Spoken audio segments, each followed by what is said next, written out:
Good afternoon, friends. My name is Agnihotri. I'm co-chair for US India Business Summit and Global USA Business Forum. And it is my distinct honor to work with Dr. John McIntyre from Georgia Tech Cyber for last 15 years or so. And we have been doing very actively programming on different areas of interest. And we thank you for your participation today and for our future programs. John? Yes, it's a pleasure to be doing yet another program on cybersecurity and looking at the fast evolving trends and even faster rising threats that are really part of a cross-country pattern in which the US is leading the way. It is paradoxical that as globalization is being challenged, the information and data dimensions of the global nexus is becoming ever more important. So it's a pleasure to be launching this third program on cybersecurity and to have a distinguished keynoter. And I'm turning it over to Ani to introduce him for the audience. Thank you, John. I would also like to now introduce Mr. Rob Cheng. He's our keynote speaker, and he's CEO and founder of PC Matic. We had circulated along with the program schedule a program book which has all the bios of the speakers. And if you have in front of you, you can look at it. But I would like to say that Rob is a passionate cybersecurity advocate. He's CEO and founder of PC Matic, an American-made application allow listing software. After nearly 10 years as SVP at Gateway Computers, Rob founded PC Pitstop, a free computer diagnostic website. By 2009, PC Pitstop had grown and PC Matic was launched as a comprehensive tool to care for the maintenance and security of computers. After Rob's family was hit with an early form of ransomware while running PC Matic, Rob developed his own version of antivirus software. PC Matic employs over 70 employees and all are engaged in defending America's cyber world. Over to you, Rob. Okay. Good afternoon, everybody. So you're going to put my slides up? How are we going to? Yes. Yeah. Just give me a second. Sure. Yeah. Okay. Yes, so I'm calling this zero-day threats. I mean, I'm very passionate about this. This is an evolving trend right now, and it's related to zero-day threats and software vulnerability. So give me my next slide. I'm going to jump right in. So, I mean, cybersecurity right now, I do believe this is the greatest threat to our country since World War II. I mean, because, I mean, our country is very much exposed. I mean, we are the #1 country as far as being hit with ransomware and other cyber attacks. Next slide. So one book that has influenced me a lot, and I recommend everybody read it, is called This Is How They Tell Me the World Ends. And really what it is about are what we call 0 days. 0 days are software vulnerabilities, security holes in good software. And this book goes over that. It's also called the Cyber Weapons Arm Race. I think another name we could call this is the history of nation-state cyber attacks. In the book, it goes over a lot of details. I'll cover a few of them, but one of the key takeaways is that Iran, North Korea, Russia, China, and the United States have been stockpiling these 0 days, these software vulnerabilities for over a decade. And it goes over how they are purchased. I mean, and normally let's suppose Microsoft has a software vulnerability, the way that it ought to work is that then that vulnerability, somehow Microsoft learns about it and they close it and nothing happens. Instead of that, these countries, including our country, have been stockpiling these in order to attack other countries. And so I do think this is a very important thing. And so we're going to dive deep into what 0 days are and software vulnerabilities and what's happening in our country. Go ahead. So I'm going to dive into one right now. It's called Go Anywhere. This happened in February of this year. So this is very recent. You can see here that it had a lot of victims. It was, go here on the bottom right, Procter & Gamble, the city of Toronto, and you can see over here that over 130 organizations were hit with this ransomware through this vulnerability we call 0-day and go anywhere. And so you can see it was national news. But let's look at the timeline, because it's really what I want to focus everybody on about how a 0-day works. So next slide, please. So this one here, the manufacturer of Go Anywhere, they found the 0-day. They found the software vulnerability on February 1st, and they started the process of communicating this to their customers. A very popular website called Krebs on Security learned about this and made a public disclosure. So now the public knows, you know, not just their customers, everybody knows about it. February 6th, the CVE, this is a database by NIST, National Institute of Standards and Technology, is called Common Vulnerabilities and Enumerations. And this is the public database about all the vulnerabilities. It has over 200,000 vulnerabilities dating back to 1999. It's being updated almost every day. And then the next day after that, the patch was made. So the manufacturer of Go Anywhere created the patch, and that is the fix. Right now, so the definition of 0-day is actually there's 0 days from the patch. And so therefore, from February 1st to February 7th, in this case, I mean, we were very exposed because they could attack, and then and there's no solution. Now, what happened actually in this particular case was that the first infection happened on March 15th. So the first infection happened on March 15th, and I want to go back and talk about that in a second. So there was 6 weeks in there that the patch was available, and then the first infection happens. And it actually happened to a cybersecurity company in Silicon Valley called Rubrics. And then very quickly after that, 1 week later, there was 130 known victims, and that was, you know, all the victims I tried to show everybody in the prior slides. That's when it all happened. It all happened in about a week.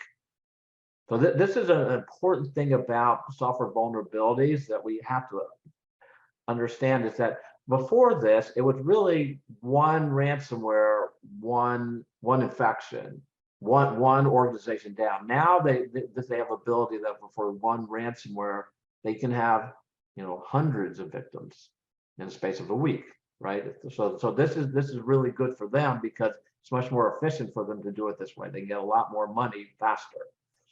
Well, it came out on April 19th that this was the worst month in cybersecurity history, right? Because of this software vulnerability.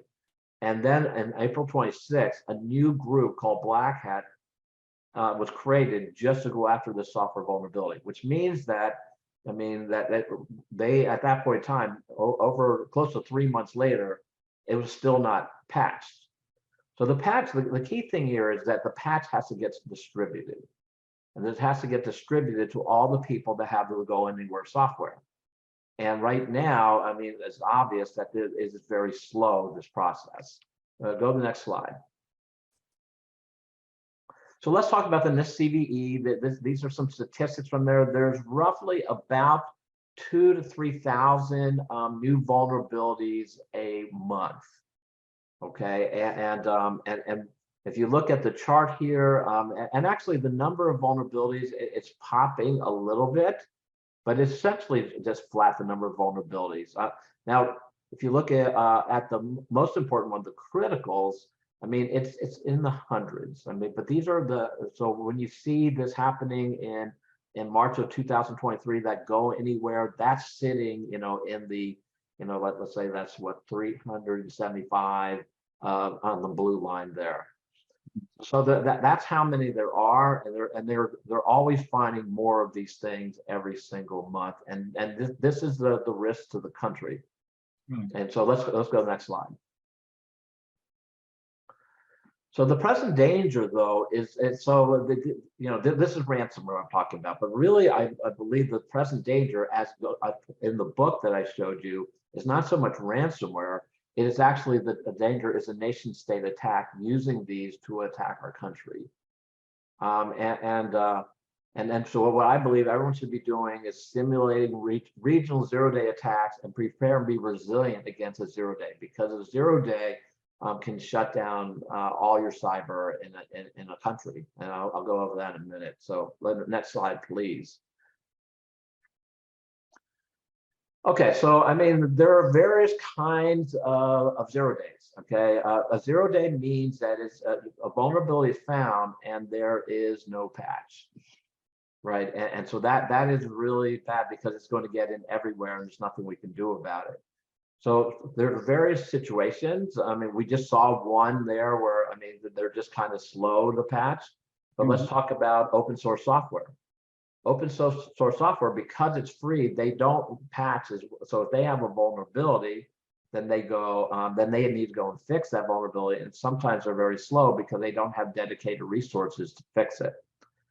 Another one is a defunct company. So if you're using software that is defunct and then that they find a vulnerability in that software, there's no way to go and get that software so it's not vulnerable anymore. But the one that I want to talk to everyone about is the nation state. As I said in the book, they've been stockpiling these vulnerabilities in order to attack countries. And so that's, I think, the most thing that we all need to think about is that scenario. Okay, next slide, please. I'm doing a ton. I'm doing really good. So I want to talk about one 0 day that was very well known, and I'll give you a little history. This is all covered in the book.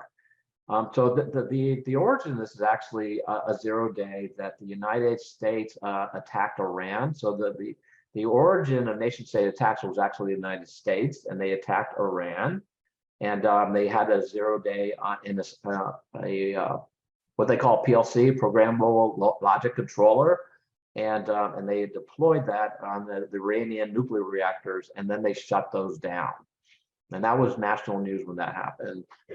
And then the next thing that happened was that the NSA was, hang on a second. The NSA was hacked, and and all the tools that they had were hacked, and North Korea did that, and North Korea then had some of those tools, and they launched this thing called WannaCry, and this 0 day was very effective. It was. There were $4 billion of losses. It was 300,000 infections in 150 countries. And the big news here, and this is very important about 0 days, it happened in 1 day, less than 1 day, really. And so this is very different than any other attack, is that there's no time to respond. When it happens, it is immediate. And this was just one vulnerability. And we know that there's a lot more of these vulnerabilities that were out there. So this is kind of what we all should be concerned about in our country and also in India. I mean, this happens. I mean, when this one happened, I mean, India was certainly one of the countries that was hit, in addition to the United States, and Brazil and lots more. Okay, next slide, please. So let's just talk about a simulation. I'm not saying that's happening, but let's talk about a simulation of what possibly could happen on the 0 day. Just to give an idea of what we should be concerned about. So let's suppose that Vladimir Putin, and actually decides to order a cyber attack on the United States with a 0 day in Adobe Photoshop. And the reason I chose, and I'm not saying that Adobe Photoshop has a 0 day, I'm choosing it because it's a very popular software that almost any organization is going to have. So before they do that, Russia first attacks Adobe. And they and so therefore there's not going to be a patch, right? The reason they did that is they're not going to be a patch. Excuse me one moment. Hey, Eddie, stop it, please. Okay, so anyhow, so the attack begins, and because it is so pervasive, Photoshop, it's going to get into every sector in everything, right? And so within 24 hours, the entire every single computer in banking and in electricity, the internet, healthcare, water, the federal government, they were everything will be down. Okay, and actually another thing to note about this is that during a nation state attack, this is not ransomware. So ransomware, because it has to go and encrypt all those files, it takes a lot longer, and you can kind of see, well, maybe detected. They're just going to destroy everything, and so therefore everything will be down, all the backups will be down. There won't be any way to recover from it, and then panic would ensue. right? The stock market would crash, and it's not the banks would default. Many cybersecurity companies, and this is another thing, it's not covered in this presentation, but many of the cybersecurity companies, they are insolvent. And so when the stock market crashes, they will be unable to function. And so all of the security that we're using will also fail. And that is really what we all should be concerned about. And that's what really the message of the book that I recommend that everybody read. Okay, please, one more slide. Okay, so I'm going to talk now about what's in the news. I mean, so I'm saying global trends, which I write about. Now, this has been in the news to a very large degree, and it's another 0 day, and it's called Move It, right? And this one here, and for me, it was one of the really big pieces of news. This one hit the federal government. It hit the federal government, and they're not disclosing how much of it of the federal government. But we know the Department of Energy was hit, and other, as they called, undisclosed agencies. And still today, we don't know what the other ones are, but I mean, this one was a biggie. I mean, rather than just hundreds, we're now measured in the thousands. And these are the biggest companies. I mean, let's just take the Department of Motor Vehicles in Oregon and Louisiana. Actually, and then you have Sony, Ernst & Young, Pricewaterhouse Cooper. And actually, it's interesting that Ernst & Young, for example, they have a very large cybersecurity consulting practice, and here they are getting hit with it. University of Rochester. This was also in and I don't have but it's also in the UK. Let's see, was it British Airways was down. The BBC was down. And also the retired. So these are the retirement, the pension funds in California were down, and Oregon and Louisiana and other agencies. I mean, so this was one, and this is just in the news. I'm sure everybody knows about this one. But I thought, well, let's dig into this one because this is kind of like a little baby step of what a nation state attack would look like. But let's go to the next slide, please. Okay, so this one, the first disclosure, the name of the manufacturer is Progress. So Progress, they found their own vulnerability on May 31st. Mm-hmm. The same day as they found it, the Critical Infrastructure Security Agency, they put out an advisory, and then on June 2nd, the CVE was updated. Okay, now this is really, really important, right? So now that the first infection was on June 5th. Okay, so that's only 3 days. Remember the before on the other one, that was 5 weeks, right? So this one here is only 3 days. And at the time of the first infection, the patch did not exist. They were slow to patch, right? Mm-hmm. Before that, they had a patch within 6 days. This time, it took them 10 days to come out with a patch. And actually, and I'm very technical, and I think there's a few technical people in the audience, but this is what they call a SQL injection. And the way a SQL injection is that like when you're going and putting information to a form, which we all do, we're saying into a search engine or just putting your name in there. What they do, let's say if I put my name in there, my name is Rob Cheng. So after that, I put in the form, I put an escape character there, and I put commands behind it to go and steal data and things like that. And that's what they call a SQL injection.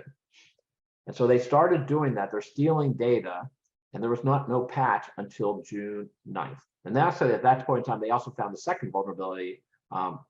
Because it would happen so quickly, there were now thousands of infections. Okay, and so the speed of response is so important in this, right? And now I'm predicting now, right? Because June is not here yet, but we are now in the worst month in cybersecurity history. The reason why we're in the worst month is because this is their new attack vector. The new attack vector is, I'm going to go over this, is looking at the CVE. And what they're doing is they're analyzing the CVE, and then they are able to attack before we can patch. So that is the bet. If you look at how they're doing, I mean, what we actually patch, and then so we have 2 problems. They have this game, and we're really slow to patch as a nation. We're very slow to get get our what's the software's out there. And we'll see whether there's a second group that starts doing the same thing because we're so slow to patch. Okay, next slide, please. Okay, so I want to talk a little bit about ransomware and also nation states attacks, looking at a different vector here. So ransomware, the first ransomware happened in 2013, and it came in through email. And employees, and we all know this, employees, they erroneously click on fake links or attachments, and that's how the ransomware gets deployed. And so what we're trying to do as our countries is to train our employees not to do that, to recognize that this is a malicious email, and so it's reasonable. It's not very expensive to do employee training, but they're trying to say, well, because it's not working, they're keep on saying, well, we need to train these people every day now, and just do it more frequently, but that's still going to have marginal effectiveness. Now, there's a solution to all this, and this is really important for us to do because we need to go and analyze how this is getting in. There's another solution to that, and this is called allow listing. So if it does get in, allow listing is saying, okay, everything on your network has to be authorized. And actually, and I'll go a little bit more detail, everything on your network, you should really know that the reason ransomware gets into a network and why we can't fix this is because the ransomware does not want attribution. The ransomware does not tell you who made that software. So there's no way for anybody to tell. Still today, after 10 years, nobody can tell by looking at the ransomware that who made it. But we do know, the solution to this is to have everything on your network. You need to know who made it. And as soon as something comes in and you don't know who made it, it should not get on your network. So you block it because you don't know who made it. Okay, so but that means though that you need to know that this, for example, Chrome, we all know that that's made by Google. Excel, that's made by Microsoft. Well, you need to know that for every single application that's on your network. As soon as you can do that, you can stop the ransomware. Okay. So the next one, so 2013 was the first ransomware. It came in through email, and it kept on growing, right? Because employee training is insufficient. They started around 2016, coming in through a second method, and that is through remote ports. And they know the credentials. I mean, before they get in there, it's not like they try to crack a password or anything. They know the credentials first time they get it, and then they deploy the ransomware. Now we do have a method now to block the remote ports, and that's multi-factor authentication. That's a very effective way to go and stop the ransomware, and so it has very high effectiveness. It's marginal cost. I mean, but not everyone can afford it. So, smaller organizations don't have it, but it does stop the ransomware from getting through a remote port. Now, if you can't afford it or stuff, another way to stop it is also application allow listing. Since it has not been authorized and you don't know who the publisher of the software is, it gets blocked straight away. Now, the one that's the most important in this thing, and this is the thing, so this is kind of like a timeline. 2013 is email, 2017 is the vulnerability, and actually the remote ports. And we actually had a solution for that beyond application allow listing. But now we have vulnerabilities. This is where they're attacking now. This is what we're attacking now, right? And I write here, this is important, the ransomware or a nation state attack. So this is where a nation state is going to attack us. And this is where the ransomware has started this year, starting to attack, is through software vulnerabilities. And the best practice right now is patch management. And I just showed you several examples, and if you just look at it, it's too slow for what's happening, and it's not working. It's incredibly expensive, and I'm being generous saying that it gets 2 stars. The solution, again, is application allow listing, because we don't know who made it.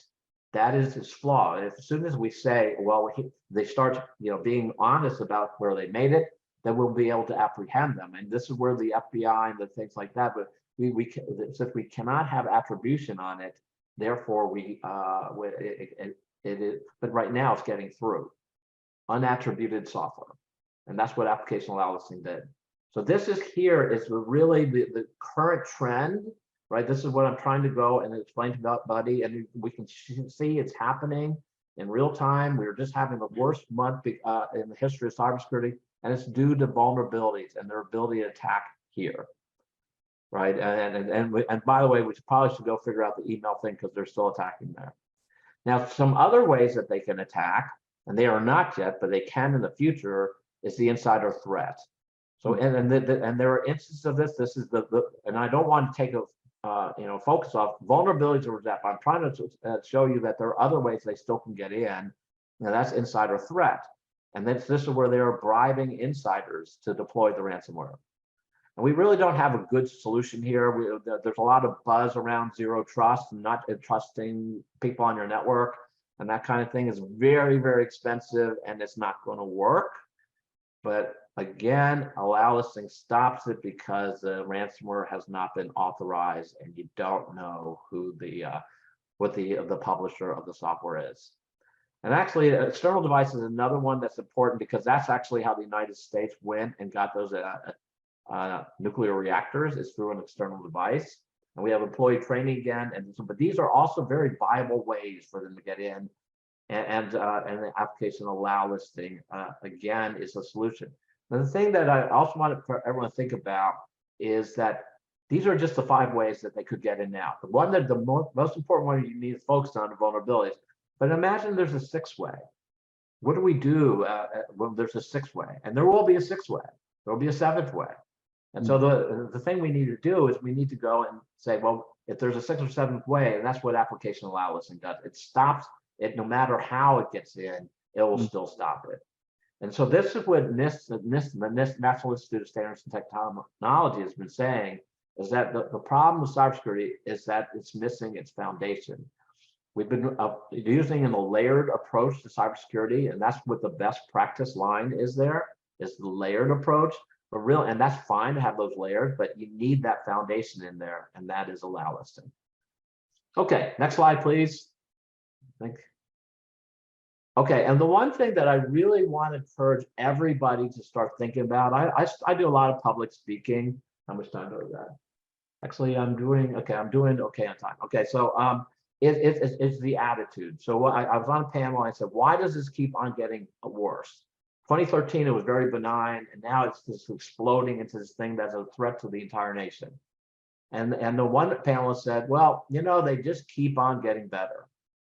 And that's the wrong attitude. Our attitude must be, we must get better faster than them. We have to start getting better faster than them, or we're going to lose. This is so important for the future of any country, is to have the right attitude. It's really self-defeating to say they keep on getting better. Using an analogy from World War II, that would be, for Americans, it would be something like, they just attacked Pearl Harbor, those Japanese, they just keep on getting better. No, we have to get better first. And what NIST is saying here is that we need to prevent first and react second. And that is my presentation. I did really well on time. If there are any questions at any time, I'm happy to take any questions. Great, wonderful. So Rob, this was fascinating. I'm sorry we didn't have much time for you, but I have some questions here, which are basically from your presentation, and I'm sure John has some other questions too. So you mentioned a couple of times that we are, and I'm talking about US here and other countries also, that we are kind of slow in reacting. Ransomware has been around for 10 years, and still, we don't have any foundation, as you quoted, NIST says. So what do you mean by we don't have foundation?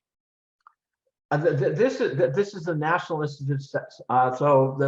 The National Institute of Standards and Technology came out with something in 2018 called the NIST Cybersecurity Framework. And in there, they talk about the foundation of cybersecurity. The NIST Cybersecurity Framework has 5 functions. It's really amazing, this framework. We were trying to solve cyber. So there are 5 functions. The first one is called identify. The next one is protect, detect, respond, and recover. And I'll say them again because it's really important to get them in order, right? Identify, protect, detect, respond, recover. And now if you look at that framework, well, most of what we're doing is in the detect and respond. We're trying to detect and respond. Patch management, and because of that, we're very slow, and speed of response is important. What NIST is saying, and they say this is foundational, is identify. You have to know what you're protecting before you can protect it. That's what they're saying, and they say that is foundational. And if you go look it up, and NIST, and I really encourage everybody. Actually, another name for my presentation is the NIST cybersecurity framework. I mean, everybody should understand this if you're trying to get better at cybersecurity. So that's what they meant by foundational. Right. Okay. And if something like there's an attack from a nation state, how does as a country we respond? Who's responsible for first of all identifying, attacking? And you talked about army and nuclear reactor and power plant and water plant and air traffic control systems, banking. Who is coordinating? Who's supposed to be heading? In case of an attack. So okay, so great question. I actually have slides on this, but I had full slides for this presentation. But yes, there is no national cyber defense in the United States. There is no national cyber defense in the United States. Unlike any other parts of the military does have cyber assets to attack. But unlike as they do in sea and air and land, but the assets cannot be converted to defense. So therefore, the military cannot create a cyber defense for the country, unlike the other areas of the military.